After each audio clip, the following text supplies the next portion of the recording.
Lagi-lagi skor 0-0 dihasilkan oleh Juventus lawan Bruges di Liga Champions, klub dari Belgia ya. Ini ada apa nih? Sebelum kita bahas lebih lanjut, kita perkenalkan dulu narsum kita satu-satu. Ada Mas. Halo, aku Genta dari Sudimara. Biasa. Halo Mas Genta. Ada juga Mas Andar, silakan Mas. Halo teman-teman Suara Juventini, gue Andar Sofyan. Dan ada nih Mas. Kenapa tidur ya? Kita udah on air. Kita sudah di Aduh, gila bosen banget pertandingan semalam. Sorry. Iya. Perkenalkan, nama gua Anton. Mas Anton. Juventini dari Burkina Faso.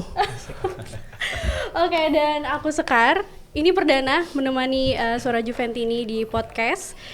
Dan tapi sebelum kita masuk ke topik, kita boleh ucapin terima kasih ke Suara Juventini udah setia menemani kita dari awal sampai hari ini, sehingga kita bisa bertumbuh menjadi platform yang bisa menjadi sumber utama berbagai informasi tentang klub tercinta kita, Juventus. Oke, kita masuk ke topik utama nih. Kita mulai dari klasemen sementara nih. Juventus ada di posisi ke-14. Posisinya ini sebenarnya hanya beda 1 poin dengan Aston Villa yang beda 1 poin tapi posisinya ada di 8. Dan lawan kita nih Bruges di posisi 4 di posisi 17 ya. Jadi sebenarnya per poin ini punya poin penting, punya peran penting untuk bisa mendapatkan posisi di 8 besar. Oke, kita langsung masuk ke bertanya-tanya ke narasumber nih. Apa sih dari momen laga yang membuat Mas Antoni sampai ngantuk ya? Gimana nih? Apa yang paling berkesan, dan mungkin ada nggak hal-hal yang di bawah ekspektasi Mas Genta, Mas Andar, dan Mas Anton nih? Mungkin boleh dimulai dari lempar-lemparan. Boleh dari Mas Genta nih, gimana Mas? Ini general dulu berarti ya? Iya, boleh. Ya, memang kalau secara prediksi pribadi sih, kita sebenarnya bisa mengalahkan klub dari Belgia itu ya, dengan mungkin bisa selisih 2 gol gitu. Tapi memang kalau bicara soal tidur tadi, Bapak Anto tadi kan memang saya sudah agak feeling ketika menit 60-70 gitu. Jadi memang kita dari segi jual beli serangannya tidak tajam, dan ini mungkin akan lebih detail dibahas oleh teman-temanku. Tapi kalau secara general, kalau menanggapi skor kacamata tadi malam ya, memang sudah terprediksi secara pribadi tuh ketika memasuki menit 60-70 kayak udah yakin nih kayaknya bakal seri lagi nih gitu. Oke. Jadi sebenarnya sebelum masuk ke Mas Andar, kita bacain ekspektasi gol ya. Sebenarnya kalau Juventus itu sebenarnya lebih tinggi dari Bruges. Kemarin tuh kita meraih 0,72 dan Bruges ini 0,41 dengan sebenarnya ada 1 poin dari Locatelli ya, yang mencoba menembak dan menggendong tim, tapi nyatanya tetap aja 0-0. Nah, kalau dari Mas Andar nih, gimana nih Mas mengenai laga kemarin? Iya, sebenarnya kalau kita lihat historically ya, expected juga sebenarnya. Dalam artian klub ini kan walaupun secara kita bisa bilang secara kualitas di bawah Juventus, tapi secara mental tim ini tuh sejak September belum pernah selalu mendapatkan poin, either dia penuh dengan kemenangan atau beberapa kali seri aja. Jadi terakhir kalahnya itu September di UCL lawan Milan. Jadi secara tren dan mental, kalau ngelihat ini itu mereka lebih baik daripada Juventus yang tersyok-syok di beberapa pertandingan belakangan ini yang tidak pernah mendapatkan nilai poin 3. Walaupun ekspektasinya tidak seburuk ini ya, maksudnya 40 menit pertama tuh 40 menit paling membosankan rasanya untuk masa yang udah cukup lama nonton Juve, rasanya tidak pernah membosankan ini di pertama. Tapi kalau segi hasil sebenarnya lumayan expected gitu, karena kalau kita belajar juga historically, Thiago Motta ini kalau pertandingan berikutnya big match tuh biasanya selalu ada yang dikorbankan dan di overthinking kan gitu. Kita ingat juga kita kalah waktu melawan Inter di UCL juga begitu. Jadi ini kayak mengulangi tren yang sama, deja vu juga gitu. Jadi sebelum pertandingan kemarin kayaknya wah berat nih gitu. Udah punya feeling begitu sebenarnya. Jadi benar-benar Juventus versus Juventusnya sendiri gitu, bukan soal lawan tapi soal memang kitanya belum keluar dari zona overthinkingnya Thiago Motta ini sih menurut gue sampai sekarang. Dari Mas Ander bahkan itu expected ya. Kalau dari Mas Antoni kenapa nih sampai ngantuk? Ini gua tifosi yang sangat-sangat mengecewakan, kecewa banget deh, parah separah-parahnya. Pulang malam-malam begadang, gua nggak tidur nonton, aduh gitu, ampun. Mas tadi bilang jual beli, nggak ada jual beli, pasarnya sepi. Cuman satu kalinya ngendang ke sana itu Locatelli aja cuman bener nyelamatin kita, tapi expected ya, it's not expected sih oke, seri, tapi nggak gitu juga. Nendang ngoper nggak bener, nggak berani progresif pas kita, nggak berani ngapa-ngapain. Gini, kalau misalkan kita expected 0-0 gitu, tapi mental Juve tuh nggak gitu, fine ola fine. Kemarin tuh nggak ada gregetnya sama sekali. Mikirin Napoli duluan buat apa? Apa gua nggak ngerti apa memang strateginya kita memang mau main lebih lama, tapi kan capek harusnya ya. Tapi kan nggak begitu. Tapi benar-benar membuat 45 menit kemudian jeda 15 menit saya tidur sekali bangun itu hampir mimpi buruk itu si Digre itu kemarin itu, aduh ampun dah. Jadi mendingan tidur sih semalam kayaknya gitu sih ya. Sayang waktunya ya. Aduh bener udah begadang-begadang. Lagi pula kita masih ada kesempatan sebenarnya ngejar 8 besar kan kalau kemarin menang ya. Nah itu, tapi kenapa nggak ada spirit ya kan? Itu bingung banget tuh. Tapi kalau dari komen-komen para pundit nih ya tadi kan nyalainnya tuh sebenarnya ke Thiago Motta yang terlalu overthinking. Tapi kalau dari pemain ada nggak yang kayak under expect performanya di kemarin? Siapa nih yang mau? Ya sebenarnya kan gini, rulesnya adalah kalau lo menang never change the winning team. Permasalahannya adalah kita benar-benar mengganti winning teamnya, dan kerangka utamanya yang kita ganti tuh Thuram sama Yildiz. Kita ganti sama Timo Weah dan Douglas Luiz yang dua-duanya mengecewakan. Jadi menurut saya memang kontribusi tidak performnya dua pemain ini membuat Juventus itu tidak seperti waktu kita menang lawan Milan. Sebenarnya dari segi permainan nggak seburuk itu gitu. Mirip juga sebenarnya dari segi betapa solidnya pertahanan kita, kemudian kita menguasai pertandingan, kita break bola dan lain-lain. Tapi begitu bola itu masuk ke final third, ya nggak ada Yildiz sama nggak ada Thuram yang berani masuk ke pertahanan lawan. Ini yang membuat laga versus Milan sama versus Brugge ini menjadi pertandingan berbeda gitu. Jadi ya memang pergantian pemain tanpa perubahan strategi ya. Jadi strategi sama, hanya personil yang berubah.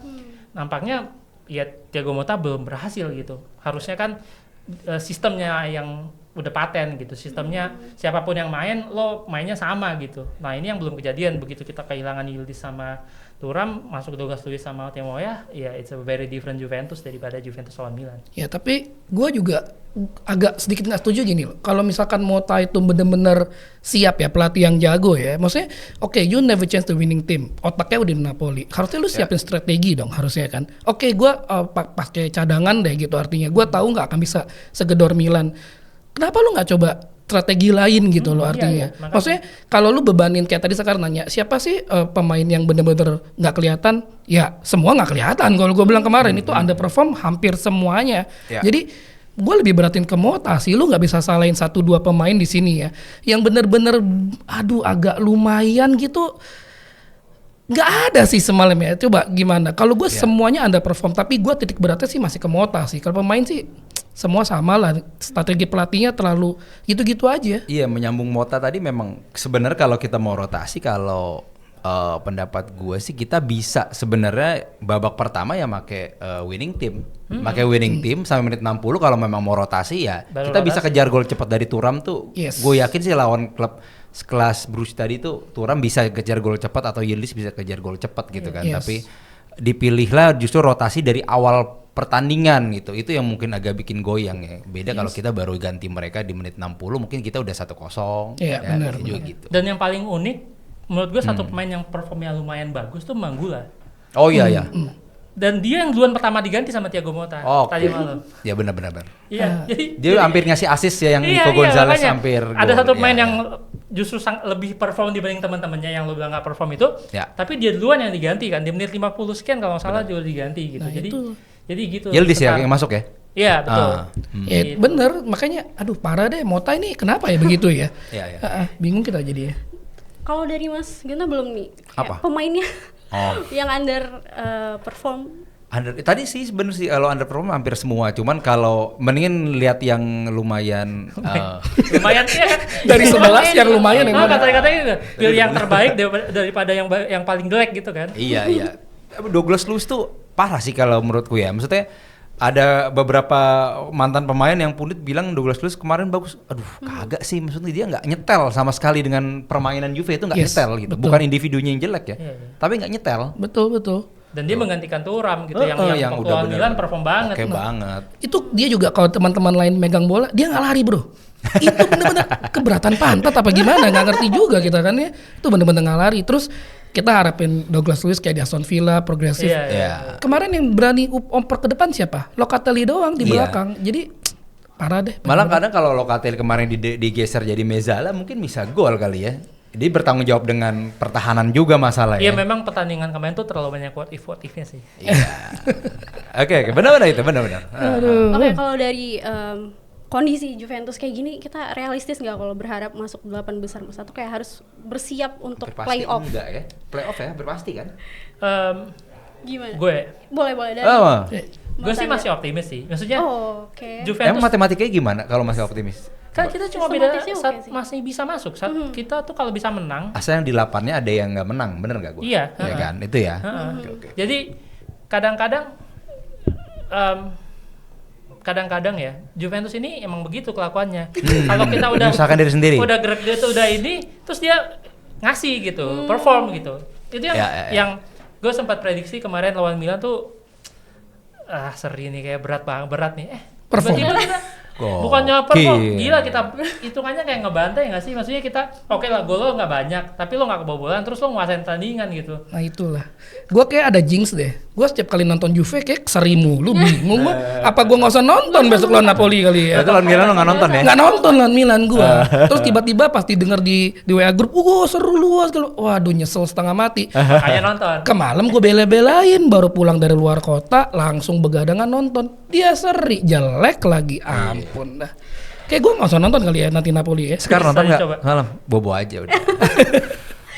Dari Mas Genta gimana? Kalau 8 besar realistis atau mungkin enggak? Mungkin, tapi kayaknya kalau buat aku pribadi kayak nggak realistis karena kayak apa ya? Terakhir sih mungkin bisa menang lawan Benfica, tapi kayaknya pergerakan di 8 besar sendiri sekarang itu juga agak ketat sih gitu. Tapi ya berharap karena kan lumayan kalau kita 8 besar kita berarti nggak harus memainkan match tambahan di playoff gitu. Itu Dua pertandingan. 2 pertandingan lagi lumayan. Jadi sebenarnya sih berharap iya, tapi kayaknya berat lah gitu, bener-bener berat. Jadi fokusnya playoff kita mau lawan siapa nanti. Bahkan bisa ketemu Atalanta ya di playoff kan. Iya. Oke, kalau dari Mas Genta gak realistis? Mas Andar masih optimis? Mas Oh udah Andar realistis aja lah, realistis. Udah nggak apa-apa Iya, mainin game 2 kali, dapat duit tambahan. Siapa tahu buat mercato nanti kan. Udah realistis aja daripada ntar sakit hati saya. Udah nggak usah lah. Kalau kamu realistis nggak? Kalau dari matematisnya nih, kayak Mas Andar bilang tadi ada peluang sih, karena kan kita beda 1 poin doang Oh, di Aston Villa. Oke deh gue realistis jadinya. Lo, saya sendirian ini. Sekarang dia percaya data. Percaya data. Benar. Ya, jadi ya harapannya sih. Tapi Aston Villa juga apa ya mainnya juga konsisten, jadi emang agak berat sih sebenarnya. Iya. Tapi kita berharap tetap ya optimis. Ya mungkin digeser Aston Villa doang ya. Ya mungkin banget karena Villa ya. Iya, Iya, mesti di paling deket Aston Villa. Iya. Oke, itu dia untuk pembahasan kita yang apalagi ya soalnya nggak banyak yang terjadi di laga Iya. kemarin ya. kita tidak bisa mereview gol, mohon maaf. Iya. Karena tidak ada golnya. Iya. Tapi bener tadi kita nyebut Locatelli itu Iya. bener-bener momentum yang apa ya, yang sampai di highlight tuh ditampilin gitu. Karena saking nggak ada lagi Itu aja. Nggak ada highlight, peluang betul. dan seorang DM gitu ya maju ke depan udah gatel kali ya. Kok nih nggak ada serangan ada apa ditendang kali dari jauh. Hampir. Itulah. Bahkan postingan sosial media Mignolet Juventus- kipernya kan? Iya, Mignolet. Itu legend sih. Liverpool Tapi, ya. Iya, kalau ngomongin formasi juga 4-2-3-1 juga sih. Jadi yang memang ya begitulah. Tapi memang Locatelli ini impactful sih semalam. Kalau misalnya Iya. bisa gol apalagi belum gol aja sosmed Juventus tuh langsung postingnya kemarin Langsung Locatelli. Locatelli, ya. Iya. Nggak ada yang bahas Karena Nico nggak ada- nih. Karena nggak ada bahan lain. Iya makanya nggak ada yang bahas Iya. Nico nih. Oke. Nendang. Tapi nah, gimana tuh kalau menurut lu Nico Gonzalez dia punya peluang emas depan gawang. Kebanyakan main sama Vlahovic. Lu maklumin nggak? Dia bukan bomber memang, tapi itu peluang 90% gol. Enggak lah, Nico harusnya levelnya nggak segitu lah. Itu Oke, harus enggak. itu harus gol ya? Harus gol lah. Itu Nico bisa kepleset kayak gitu. Itu one only satu-satunya peluang kita yang bisa menambah. Gitu, jangankan kita berharap Juventus nyerang ya. Kita sekali dapat itu dan nggak klinikal tuh gimana ya? Mota Clean. itu ya. Ya, nggak- Iya. Ya, teorinya kan lu megang banyak bola, membuat banyak peluang. Kan harusnya gitu. Tapi Juve tuh nggak ngelakuin itu kemarin. Van der Iya. Tertip parah banget. Memang kata-kata clinical itu sama Juventusnya Mota tuh kata yang bertolak belakang. Ya, ya. Benar. Sayangnya gitu, harusnya kan biasanya Juventus tuh clinical ya. Tapi Ya. musim ini so far itu kata yang bertolak belakang. Jadi Allegri nih, Allegri clinical. Iya. Higuain sekalian deh. Higuain ya. The Oh. most Iya, clinical player. Sebenarnya iya nggak ngomongin pelatih lah. Ini emang tolong Bapak Juntoli seminggu ke depan ini tolong dibantu lah, dicari striker yang clinical, dicari Ya. pemain yang lebih ada mentalnya, paling nggak ada leadershipnya lah, jangan ya bukannya apa-apa ya, maksudnya Wow. Ya itu leadership penting loh. Penting, Itu iya. kapten kita umur berapa loh Kak? kaptennya masih 25 ya? anak apa? 26, Iya, 25. Gen Z tertua itu 27 Nah, itu, tahun. makanya. Jadi kita nggak ada milenial di tim yang first team ya, maksudnya. Ya kalau Pinsolio lo nggak bisa hitung Iya, lah, bener. itu kayak backdrop party ini aja gitu. Tapi kalau di lapangan paling tua Locatelli. Jadi Iya. udah paling tua dari segi pengalaman dan prestasi, di timnas juga tidak begitu jadi andalan. Jadi menurut gue Benar. tidak banyak yang bisa dia tularkan ke teman-temannya, dan itu berpengaruh soal clinical ini menurut gue. Kalau ada pemain yang mentalnya belum cukup matang, ketika harapan kayak Nico itu menurut gue ya it happens gitu. Kalau itu pemain yang mentalnya lebih bagus, ya mungkin ya what if lagi, selalu banyak what if lah, tapi ya mungkin Grintanya nggak ada grintanya ya. ya dia nggak dapet tularan dari siapa-siapa sih menurut gue. Ya, itu emang Beda kayak dulu Chiesa masih ada Buffon, masih ada Chiellini, Bonucci gitu Masih kan. ada yang ada nularin, Ronaldo kan? malah ya kan. Iya, Ah. ada yang nularin. Kalau Ada yang sekarang nularin, nggak ada. Lo berharap Locatelli nularin ke adik-adiknya gitu. Belum saatnya. Gitu. Locatelli aja nggak ketularan. Ya, ya. Benar. Oke, itu dia. Oke, kita bergeser ke pembahasan bursa transfer di musim dingin ini. Ada 2 pemain baru nih Mas yang Diincar. digadang-gadang ya, diincar sama Juventus. Setelah kemarin dari Alberto Costa dan Kolomuani, kabarnya Juventus juga sedang mengincar Veiga dan Lloyd Kelly ini. Oke, mungkin aku boleh bacain sedikit profilnya dari Ya. Karena teman-teman suara Juventus ini mungkin nggak tahu sama kayak Yes. saya. Oke, kalau Renato Veiga ini adalah berasal dari Chelsea, tertarik Juventus merekrut pemainnya ini dari kelahiran tahun 2003, masih muda banget, dengan opsi pinjaman beli. Namun Chelsea lebih memilih untuk menjualnya secara permanen ternyata. Dan saat ini angka 20 juta euro yang ditawarkan Juventus ternyata tuh belum cukup untuk berhasilkan negosiasi kedua klub ini. Padahal Chelsea tuh kemarin di musim lalu beli si Veiga ini cuma 14 juta. Mahal sih. Kalau buat gue. Mahal ya? Buat Chelsea murah. Buat tim-tim IPL tuh murah. Murah. Betul.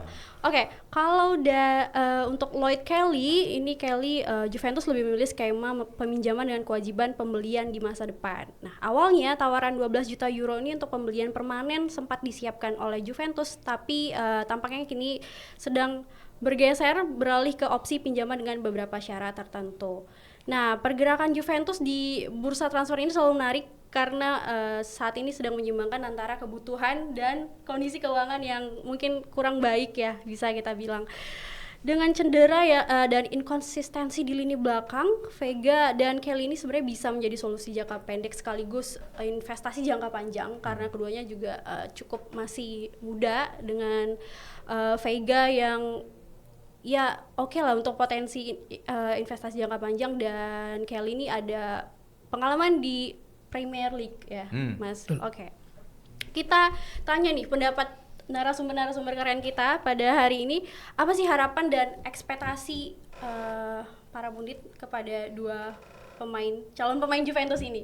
Bisa kita mulai dari siapa nih, Mas Andar, boleh? Oke. Mas Andar. Jadi gini, ya sudah sering kita bahas bahwa rasanya mustahil Juventus melakukan pembelian tanpa ada penjualan terlebih dahulu dan nampaknya udah sampai minggu terakhir Mercato ini belum ada satupun pemain kita yang dibeli oleh tim lain gitu. Ya. Dari awal digadang-gadang Fagioli bisa dapat 25 juta, kemudian Arthur 15 juta sehingga akan dapatkan cash keras 40 juta, tapi sampai hari ini ya kosong gitu, nggak ada yang masuk. Akhirnya maka opsi-opsi nama-namanya pun berubah dari Anton back Benfica, kemudian back Barcelona menjadi pemain-pemain cadangannya Chelsea dan cadangannya Newcastle gitu. Jadi jadi plannya berubah dari plan A udah sampai plan Z nih kayaknya. Dan dua pemain ini Kelly dan siapa namanya? Sampai lupa. Vega. Iya, Vega dan Kelly ini dua-duanya pemain yang bukan bagian dari first timnya masing-masing. Jadi memang Juventus nampaknya menawarkan kedua pemain ini kalau lo mau kesempatan kedua, karena pemain ini sebagai catatan di timnya ini sebenarnya dua-duanya masih pemain baru gitu, baru setengah musim bermain tapi nggak dapet posisi. Akhirnya Juventus kayak ya udah lo pindah ke gue bayarin gajinya aja, ini pinjaman jadi gue nggak keluar duit. Itu yang coba Juventus tawarkan ke Newcastle sama ke Chelsea. Dan nampaknya sampai hari ini ya belum berhasil. Tapi apakah Juventus butuh? Karena kita nggak punya dua pemain ini kan pemain yang bisa bermain di lini belakang. Kita cuma punya Kalulu dan Gatti dengan cadangannya Weston McKennie dan Locatelli. Weston McKennie back? Bisa. Baru tahu gua. Sekarang. Oh. Jadi back tengah ini sekarang kan? Bisa aja. Kalau kita kan cari back kiri juga. Ini kan Oh iya benar. Vega kan back kiri.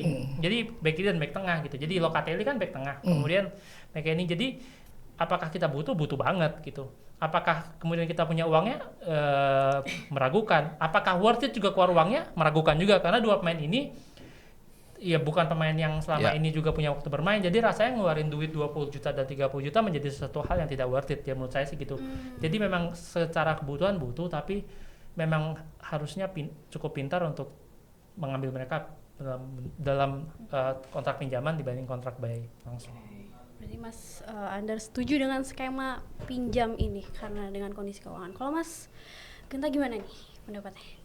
Tadi sebenarnya udah sangat detail dari Andar, karena sebenarnya dengan biaya segitu, dengan duit juga sebenarnya belum ready. Kalau aku sih prefer sebenarnya ya Juve melakukan operasi yang mirip-mirip mereka ngambil Kalulu aja. Jadi tim-tim Serie A tuh masih banyak yang bisa dieksplor gitu. Pemain-pemainnya tambah harus ngambil dari IPL yang memang dia sendiri bukan pemain inti di IPL lah gitu. Nah, terus kalau untuk mereka berdua akan mengambil spot pemain inti sekarang sih nggak akan sih. Dia benar-benar full untuk backup gitu. Benar-benar full untuk backup karena ya dari A sampai Z nggak ada atribut yang menurutku mendukung dia untuk jadi pemain inti. Itu aja sih. Gak ada ekspektasi. Sih benar buat backup aja sih. Mungkin dia buat di lawan Lecce, di Coppa Italia itu bisa. Intinya kan sebenarnya sekarang kita harus sayang-sayangin tenaga memasuki awal tahun 2025 ini karena makin ketat nih. Kalau Kalulu Gatti dipaksa terus tuh juga memang takut ntar di Maret ya. Di April. Sampai lah cedera. Dapat panggilan kan pindah tim ke J Medical kan. Aduh. Itu sih beneran. Jadi memang bener buat backup tuh perlu. Oke. Kalau dari Mas Anton gimana Mas? Ya jelas tiada rotan akapun jadi ya. Dari nama-nama besar ke nama-nama yang biasa. Ini siapa dia nih? Cukup beralasan. Iya, jadi yang penting jangan sampai si back kita Gatti kalau lu patah kaki deh. Kalau udah masuk J Medical kita sedih nanti itu. Waduh, yang penting bisa istirahat. Mau dia siapa loan is a must. Kita nggak punya duit, ya lu mau dagang katanya tadi mau dagang lu nggak ada duit, apa yang mau diituin kan? Iya. Kita jualan juga nggak laku gitu kan? Mungkin Giuntoli harus bisa lebih pintar ngejual pemainnya, atau mungkin kayak tadi di-explore lagi di Serie A ada siapa yang bisa. Tapi tim-tim Serie A kan kadang-kadang sama Juve tuh Iya, itu harga 5 juta dijual 30, sama dia harga 10 dijual 30, 45. Pedagang-pedagang pintar ini. Ya. emang. Ya jadi sangat butuh, karena kita nggak bisa harapin Gatti sama Kalulu aja. Itu aja sih. Oke, kalau kita bicara kebutuhan lini pertahanan Juventus nih Mas, kira-kira ini seperti apa kebutuhan kita untuk saat ini? Apakah dengan menambah kedua pemain tadi itu bisa menutup, atau sebenarnya nggak berarti apa-apa? Iya, sebenarnya statusnya apa ya, endangered gitu, critical banget, critical banget. Ya kita bisa lihat ketika kalau tadi kita ngomongin soal don't change the winning team gitu, dan Thiago Motta merotasi timnya, yang nggak dirotasi itu cuma 2 center back gitu. betul. Betul. Yang back kanannya kemarin pakai McKennie.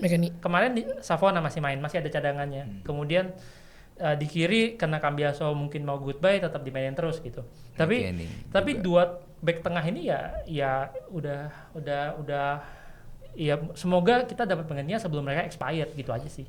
Duh, expired. Iya. Udah kayak kue Kan expired. ada masa pakainya juga kan. Iya, serem sih kalau kita mengarungi Februari Maret itu dengan cuma 2 center back. Masa sebuah tim besar ya daruratnya tuh ya DM dijadiin CB itu kan kayaknya Ya, sedih juga McKennie kan. dijadiin CB sih itu luar biasa. Iya, itu Asal jangan jadi kiper aja nanti ujung-ujungnya dia. Bisa aja. Tapi kita masih punya Perin di sana ya. Aman.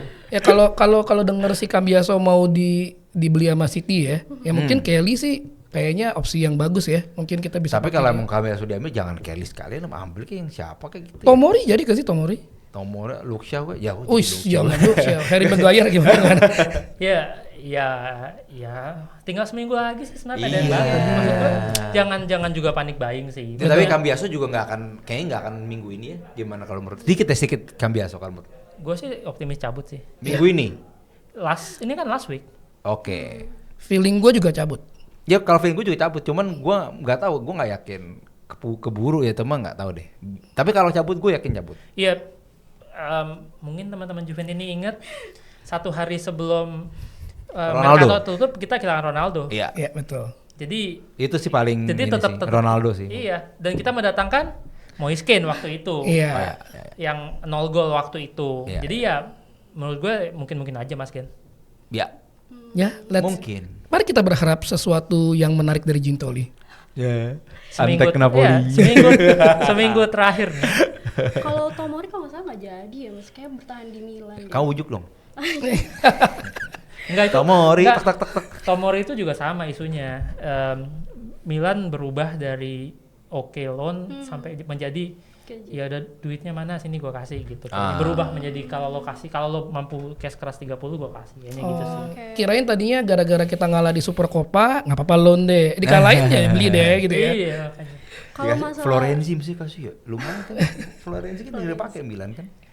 Milan. Kalau masalah peluang starting point 11 tadi kan, kalau Mas Genta bilangnya kemungkinan jadi backup doang nih. Kalau dari Mas Anto gimana Mas, peluang dari kedua pemain nih kalau jadi masuk Juventus? Nggak jelas backup sih. Itu Backup jelas juga. backup, cuman bener-bener backup biar kita bisa don't change the winning team tadi ketika pertandingan-pertandingan penting. Ya kita nggak tahu ya, kita masih ada di UCL, kita masih ada di Serie A. Coppa Italia, harapannya kita nggak tahu di mana, tapi let's say lah kita berharap salah satu dari itu kita bisa juara, ya fokusnya di sana, ya mungkin yang lain bisa dikorbanin dengan cara punya yang diganti. Ya. Kalau nggak ada yang diganti, apa yang mau diganti? Jangan jadi nanti si Perin ke depan bisa gila, gua nggak mungkin lah. Maksudnya line up lawan Milan itu 11 sebenarnya bisa jadi benchmark lah ya. Ya, ini gitu. Ya. Kalau mereka biasa pergi ya itu ya situ tuh yang di kan biasa inti waktu kan kalau lawan Milan kan. McKennie lah. McKennie dulu ya? Iya. McKennie kanan kan, enggak Iya. biasa kiri. Maksudnya biasa pergi nih misalnya nih akhir minggu gitu. Ya itu ya Makanya posnya dia. bener Kelly. Kelly Schroyer. Vega Vega ya. yang kiri. Ya, we'll see. We'll see. Let's see. Will Oke. Smith and we'll see. Mari kita berharap. Dipantau terus suara Juventininya. Kita lihat apakah nanti negosiasinya tepat waktu karena tinggal seminggu lagi ya. Ya, Mas betul. Ander? Kurang lebih seminggu. Oke.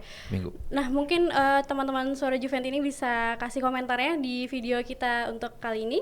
Jangan lupa di komen dan like. Jangan hostnya doang di komen. Nah. Beritanya juga dong. Jangan lupa subscribe juga kalau belum, dan kalau teman-teman Suara Juventini mau bergabung di sini menjadi narasumber bisa banget, bisa langsung join member kita di YouTube Suara Juventini. Oke, terima kasih Mas Genta, Mas Ander dan Mas Anton sudah hadir untuk podcast kita kali ini. Dan jangan lupa saksikan video-video kita terus. Kita akhiri dengan Vinola Fine. Forza Juve. Oke. Di. Tadi foto buat Tamer udah ya? Belum. Tamer.